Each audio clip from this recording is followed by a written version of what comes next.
I would like to take this opportunity to thank the Michigan Transition Outcomes Project for sponsoring the presentation you are about to see. Without this group, these presentations would not be possible. I would now like to take a minute to introduce Maria Peak, who is the coordinator of the Michigan Transition Outcome Project, and then they will introduce our presenters. Maria Peak.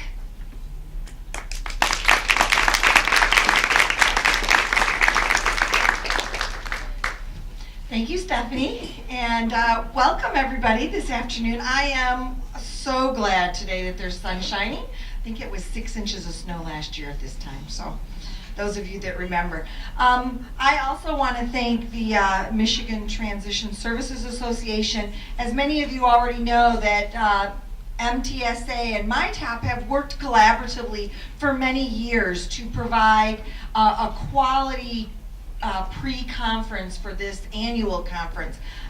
Together for many years, we have the two organizations have come together so that we can provide, learn together and provide information so we can improve the quality of services for the students that we work with and their families. Today, I guarantee you, will be no exception. Yesterday, I got to spend the day with our keynote speaker. She went to Bentley High School and did a presentation there. We then had the opportunity to meet with a smaller group of students where they did some questions and answers. And then even a smaller group yet is here today, and they are going to be our panelists that you'll hear from 2:30 to 3:30. And so they will share with you some of their thoughts about what they heard after listening to Sarah and some of their insights. They're just a great group of kids here. So without further ado, it is truly my honor and privilege to introduce to you our keynote speaker today. She will challenge all of us to think about our student stories, what those stories, how they impact us, and how we can support them to make things better so they can have fulfilling, wonderful lives. Sarah is an amazing woman. She will be very candid in telling her stories and her life experiences. I have to tell you, she is a Jersey girl. And so when she comes up to you here, you'll see that spunk and humor come shining through. So please, everybody, provide Sarah Vazquez with a warm MTSA welcome.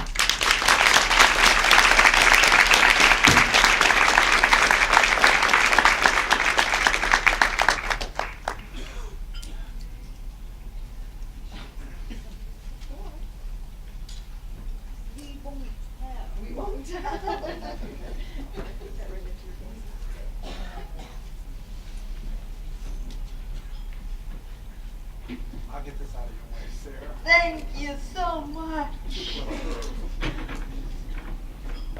That's Derek, my assistant. While she's here, I'm her assistant, but I'm really Maria. I lay claim to him as soon as he picked me up at the airport. I'm still trying to convince him to buy me Louis Vuitton. Not happening. Welcome, everyone. Welcome.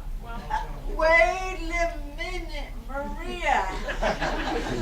You brought me from Jersey, and that's the welcome I get from people from Michigan? Try again, please, Sarah. I just need to know how you today. Great.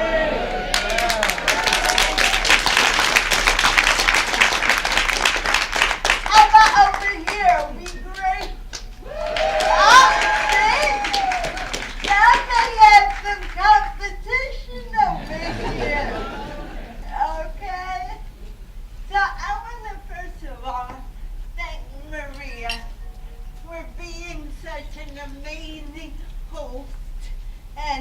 let me come here and share my story with you all today. And Derek, you're an amazing assistant. I'm trying to pat myself on the back. Pat yourself on the back. So, you've heard that I'm from Jersey, right? And I'm truly a Jersey girl. Grew up in Newark, New Jersey. Not only am I a Jersey girl, but I'm also Puerto Rican.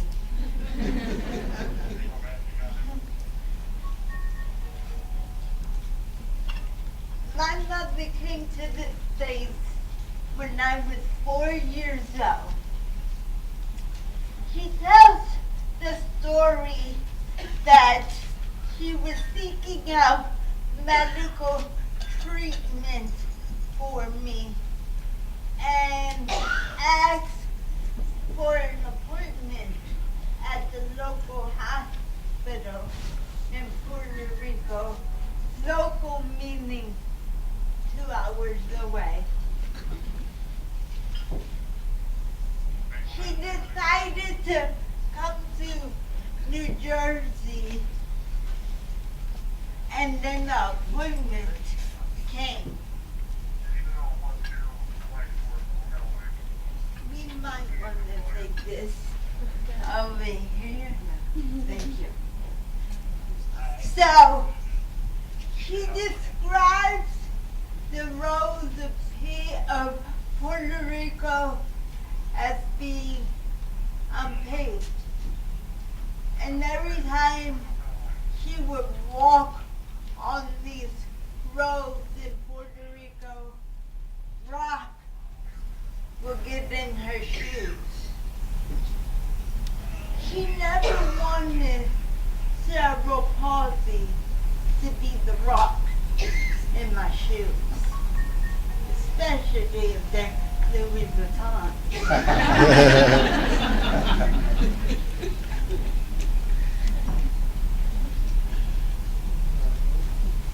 And so when I think of every transition in my life,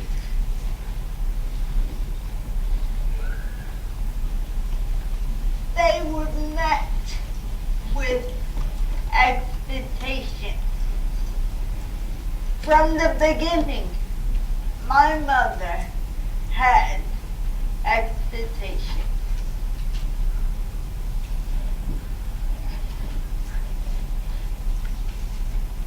This is basic childhood psychology, right?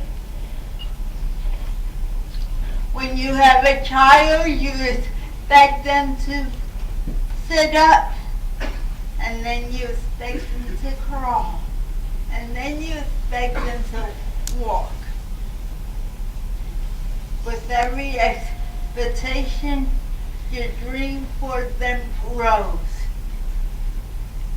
My mother was not the exception to this rule.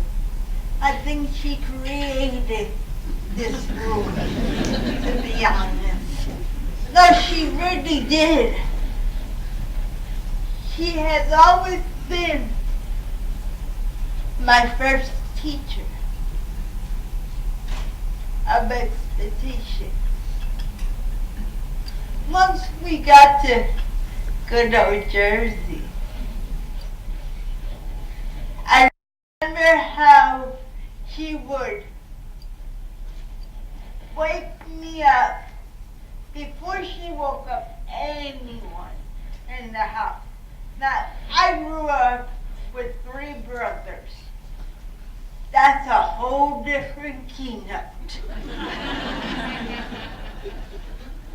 And they're Puerto Rican too.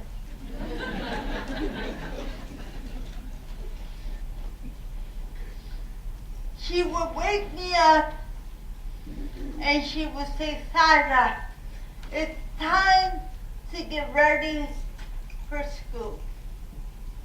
She would have my clothes laid down. She would walk me to the restroom, and I would try to use my strong arm, my right arm. And she would say, you have to use your left arm too. You need balance. I would try it again while she was helping me get dressed. I would raise my pants with my right arm, and she would say, you need balance. You need to use the left hand too. This was the routine every day. She never got tired by telling me that I needed balance. But what she really was saying is, I expect you to be everything you're meant to be in this world.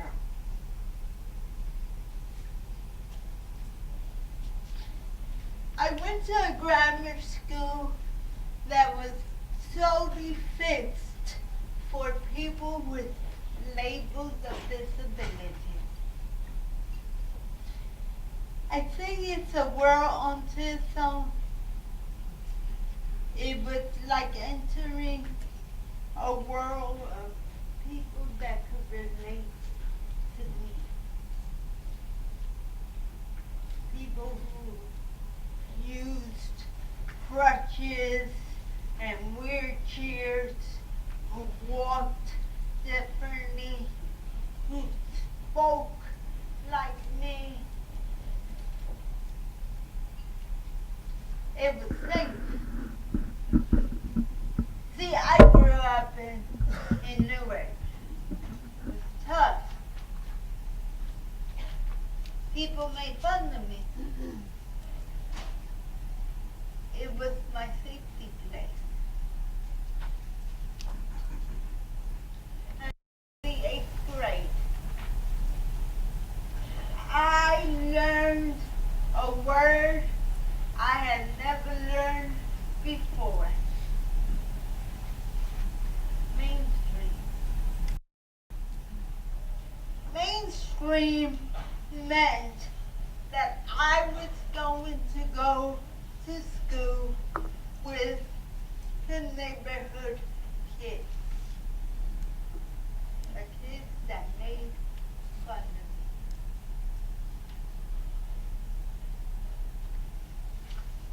me. Mainstream. I knew how to pronounce it,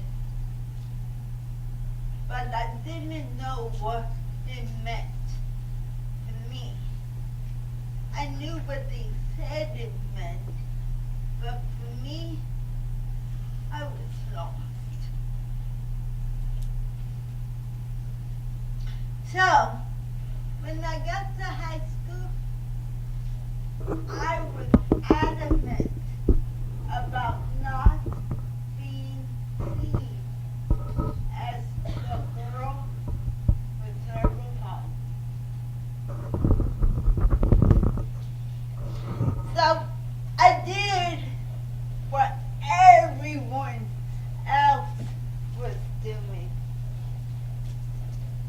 I cut class. I didn't do any work.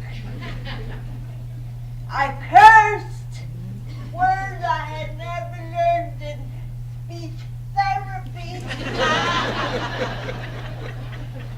And let me tell you, I had a speech therapist. I was sharing this with Mark. Where's Mark? Here you are.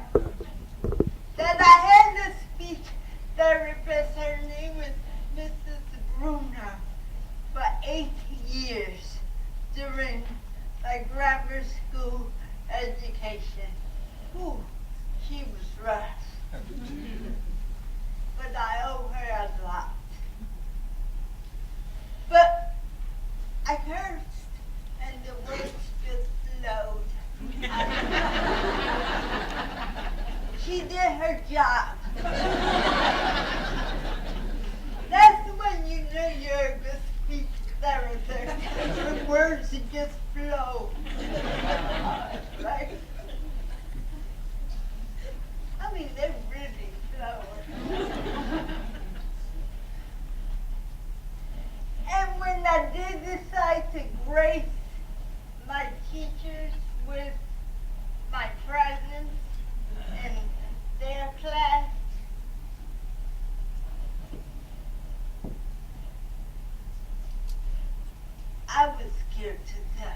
starting in typing class.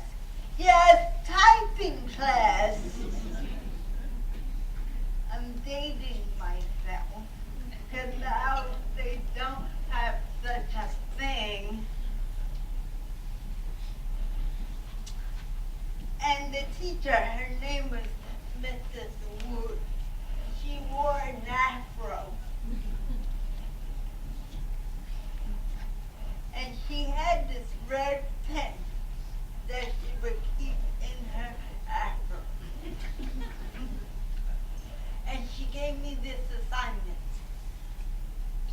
She said, you look at this book right in front of you, and you position your hand in the typing position, and you just type without looking at your typewriter.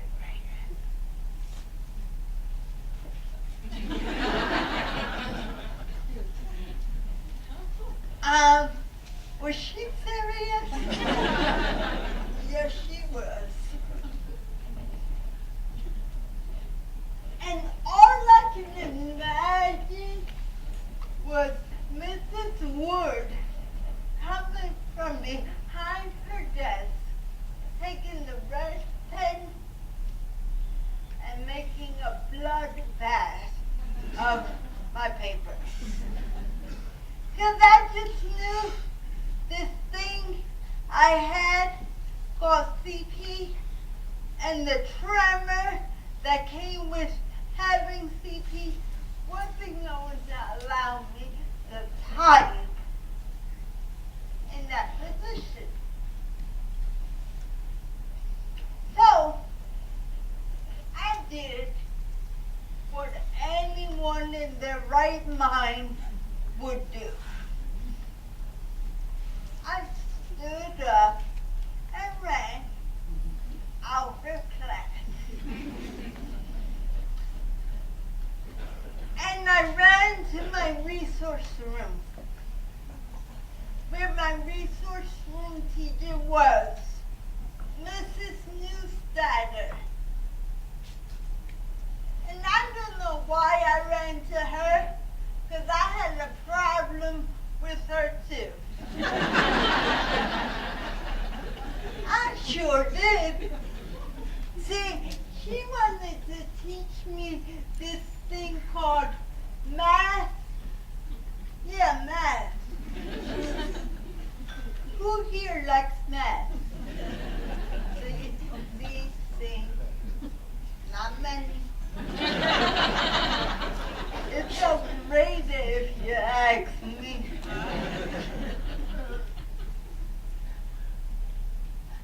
And she had this other pesky little habit. She wanted me to journal in her English class. Journal? Who has time to journal? I just wanted to fit it.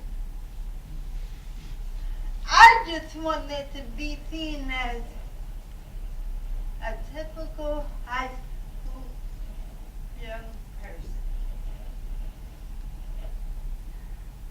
She would generously give me this one subject notebook, and I so generously would give it right back to her.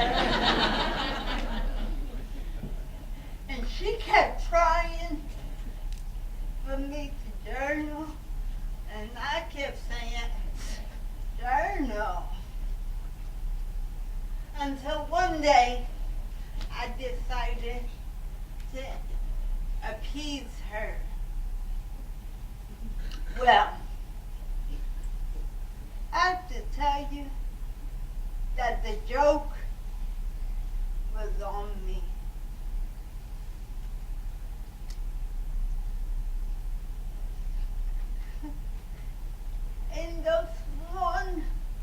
In that one subject notebook, in those blank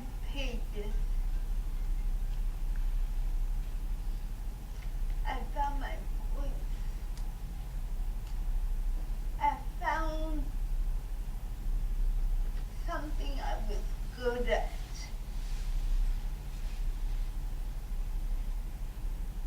I found my soulmate.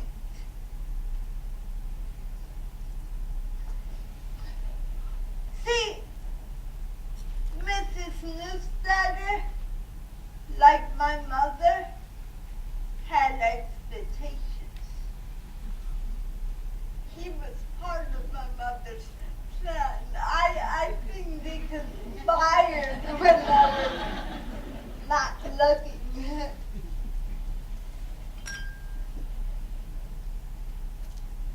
I started to write poetry.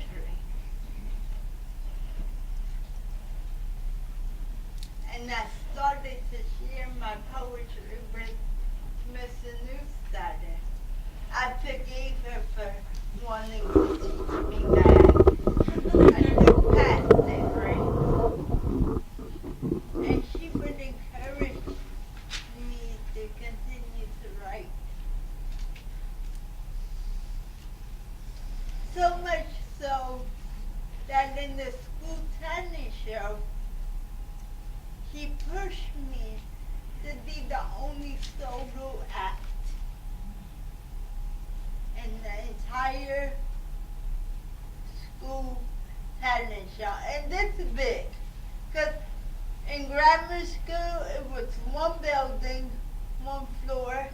I went to a high school that was 3 buildings big. You could get lost.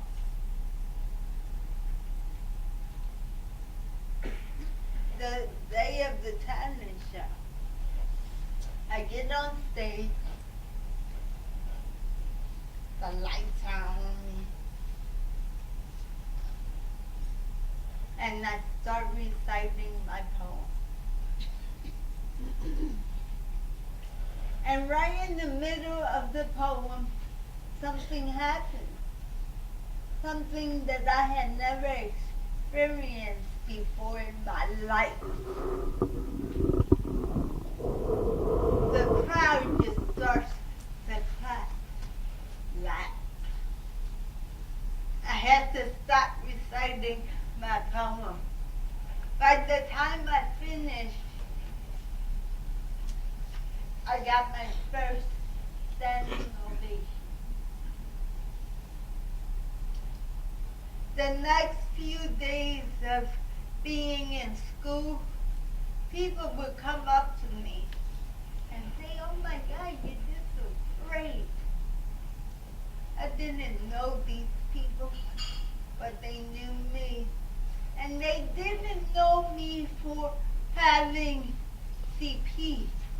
They knew me for having something that I could share with the world.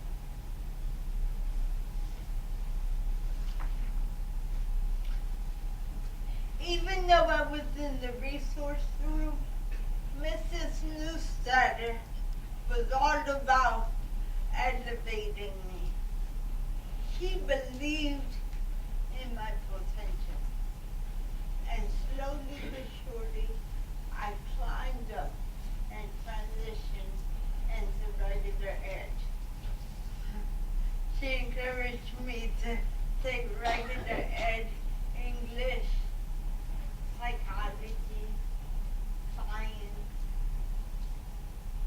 Okay, the math, no, not so much, but you get the drift. You know, as long as I can pay my mortgage, I'm okay, right?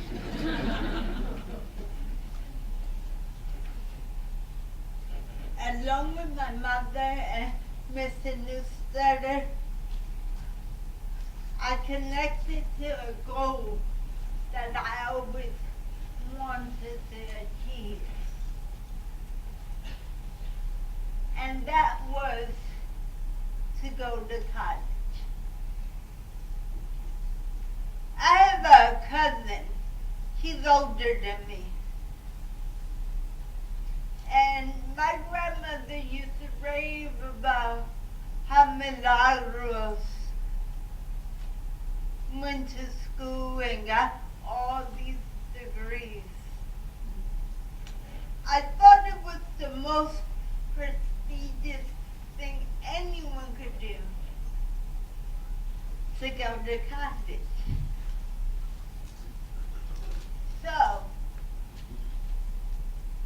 Mr. Newstarter encouraged me to start off in the 2-year school. Again, she said that math, you need to work on that one. But you could definitely go to college.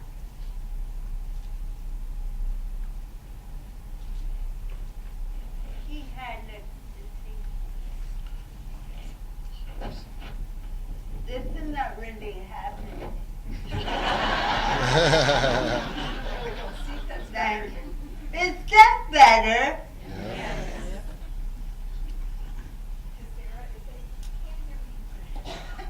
Okay. That might mess up my hair.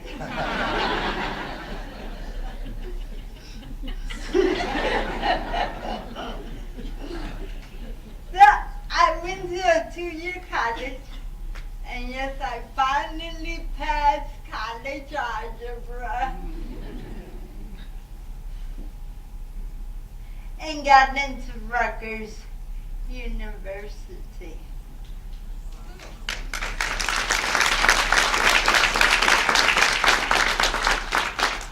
I guess people know about Rutgers University. Not too shabby, right?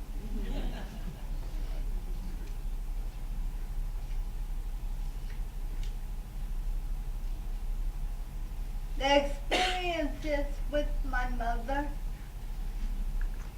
and Mr. Newstarter helped me to have expectation of myself. See, that was their ultimate goal. I found my voice and I learned how to advocate for myself. And I was fairly good at it. I used to go up to my professors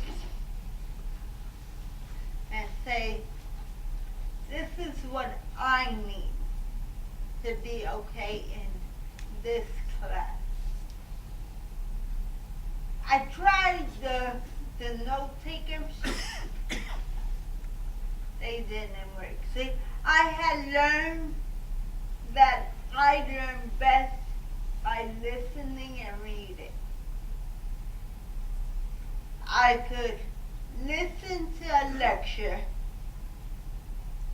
go home, and remember what the lecture was when I read the material connected to it. Except for math. But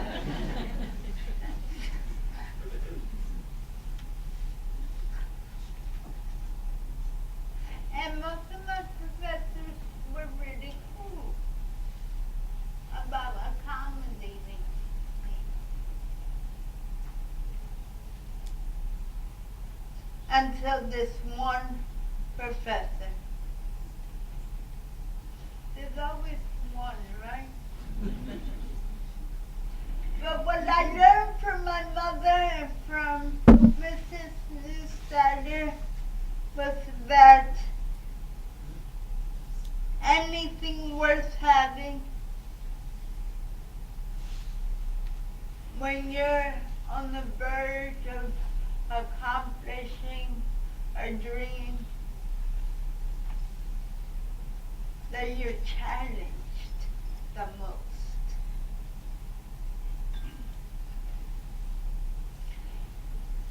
This professor had a PhD. No offense to the PhDs in the room. And when I told her what I needed to do well in her class, she looked at me. She said, don't have a problem with you being in my class, but when you speak and I don't understand you, I'll pass you by.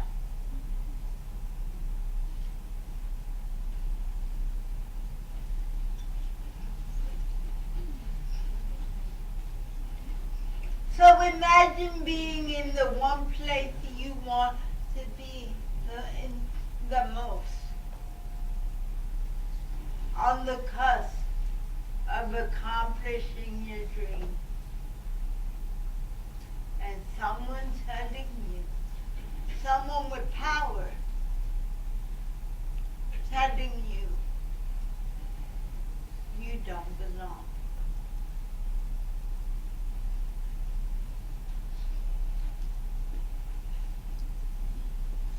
I went home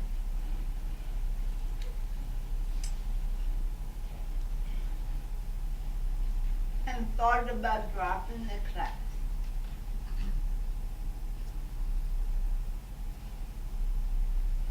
But I remembered two things. One, words that my mother had shared with me all throughout my life.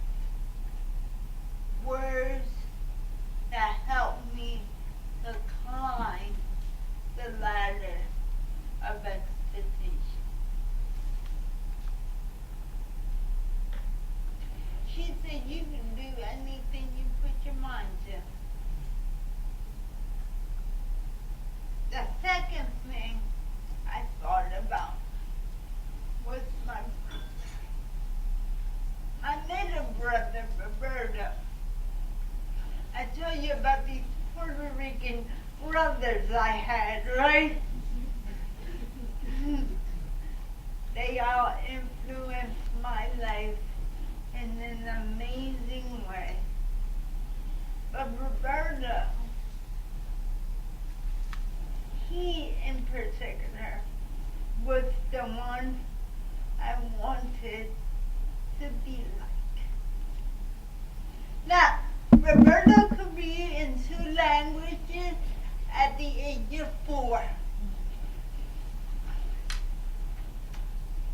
He wasn't your honor roll student. That wasn't good enough for Roberto. He was your super honor roll student. He could dance, he could draw, he could do anything.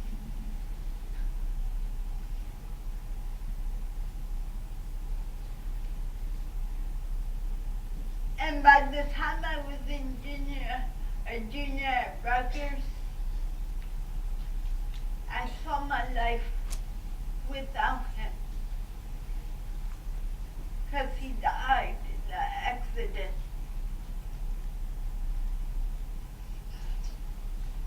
I thought about him and how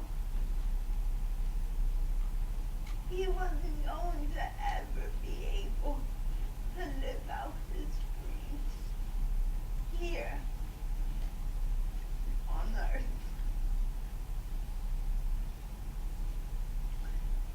And what is this honor to him and to myself and to everything my mother gave me? It would be if I just quit that one class. So I found myself in front of Dr. So-and-so. I won't say her name, you never know who's in the audience. I want to keep my house and my shoes.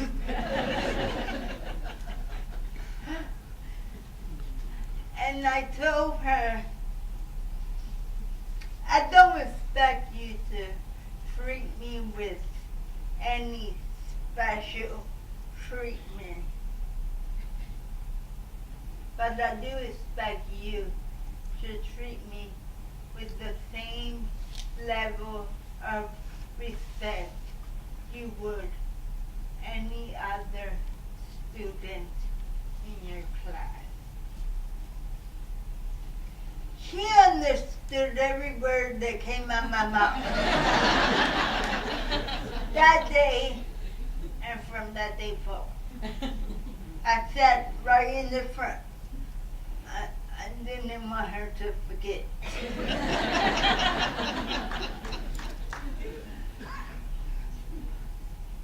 I think she read the ADA that we did.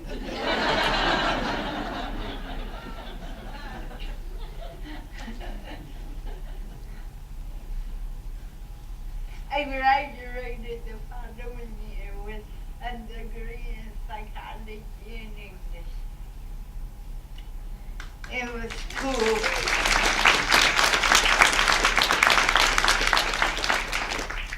So now I'm facing the real world, right?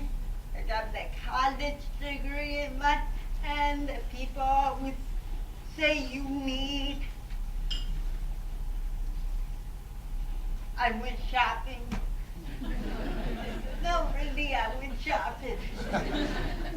But for interview attire, right?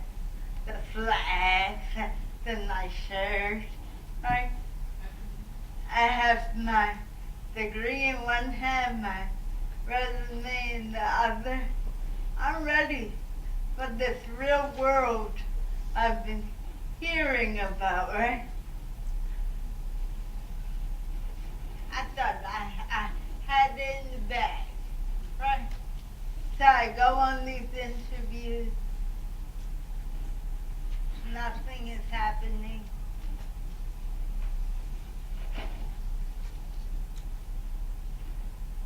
And then one day I go on this interview for like a teaching position.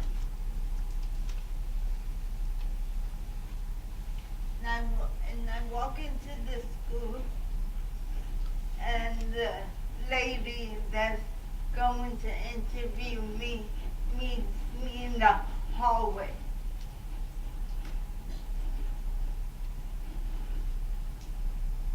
She looks at me up and down.